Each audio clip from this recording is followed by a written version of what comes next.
अतीक अशरफ हत्याकांड में अलकायदा की भी एंट्री हुई है। आपको हम बताना चाहेंगे 7 पन्नों की मैगजीन में अतीक को शहीद बताया है। इस वक्त ये बड़ी खबर, अलकायदा ने बदला लेने की कही है बात। कहा है कि अतीक और अशरफ की हत्या का बदला जल्द ही लिया जाएगा। इसे लेकर अब सुरक्षा चाक चौबंद कर दी गई है और जो एजेंसियां हैं वो अलर्ट पर हैं। अतीक अशरफ हत्याकांड से जुड़ा इस वक्त का यह बड़ा अपडेट कि अलकायदा की भी एंट्री इस पूरे मामले में हो गई है।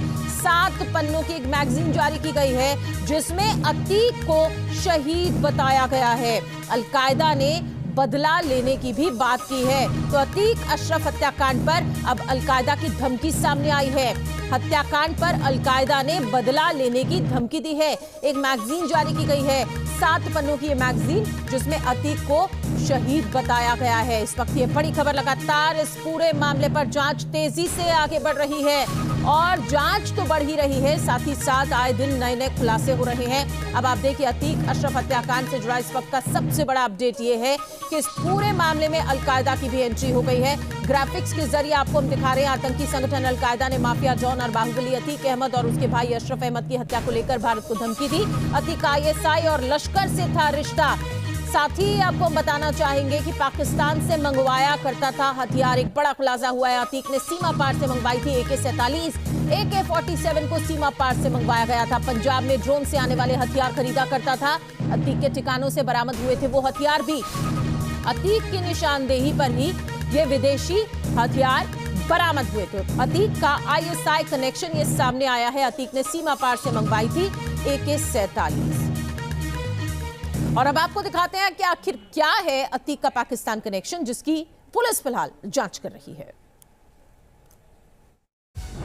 यूसुफ, सलीम, रूबी, असद, नासिर, फुरकान, यही है वो नाम जो अतीक की क्राइम कुंडली में पाकिस्तान कनेक्शन का इशारा देते हैं।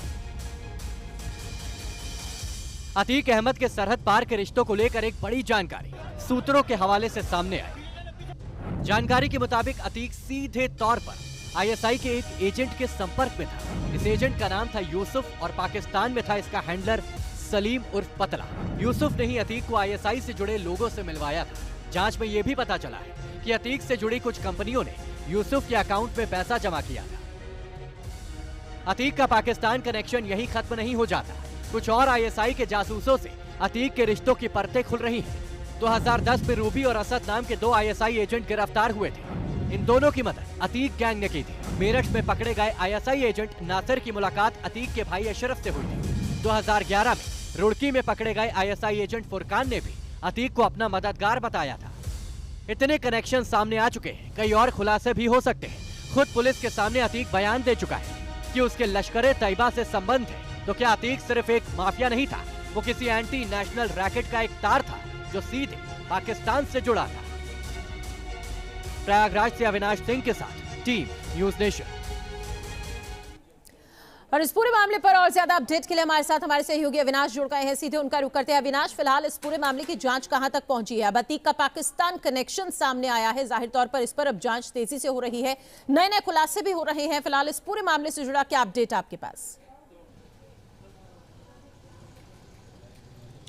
बिल्कुल, देखिए इस पूरे मामले की जांच तो काफ़ी तेज़ी से आगे बढ़ रही है और ये बात पहले ही सामने आ चुकी है। चूंकि जब कोर्ट में पेशी के लिए अतीक को लाया गया था तो पुलिस की रिमांड कॉपी में इस बात का जिक्र था कि ISI की मदद से अतीक के पास हथियार पहुंचाए जाते थे और ड्रोन से उनको पहले पंजाब में गिराया जाता था। खैर, अगर हम अतीक अशरफ हत्याकांड के से जुड़े जो तमाम पहलू हैं या फिर जो जांच चल रही है उसकी बात करें तो चूंकि देखिए जो तीनों आरोपी हैं अभी तक SIT की हिरासत में है, चूंकि पुलिस कस्टडी रिमांड उनको मिली हुई है और देखा जाए तो अब तक है, चूंकि ये चौथा दिन है, 4 दिनों में जो इनसे पूछताछ हुई है उसमें कई अहम चौंकाने वाले खुलासे हुए हैं। हालांकि देखिए इसमें सबसे ताज़ा अपडेट ये है कि ये जानकारी सामने आ रही है सोर्सेस के हवाले से कि जो 3 शूटर हिरासत में लिए गए जिनको गिरफ्तार किया गया, इनके अलावा घटना स्थल पर 2 और शूटर मौजूद थे जो इन्हें बैकअप दे रहे थे और उनमें से एक शूटर प्रयागराज का बताया जा रहा है जिसने इनकी यहाँ पर रहने खाने की व्यवस्था कराई और तमाम जगहों से इनका परिचय कराया।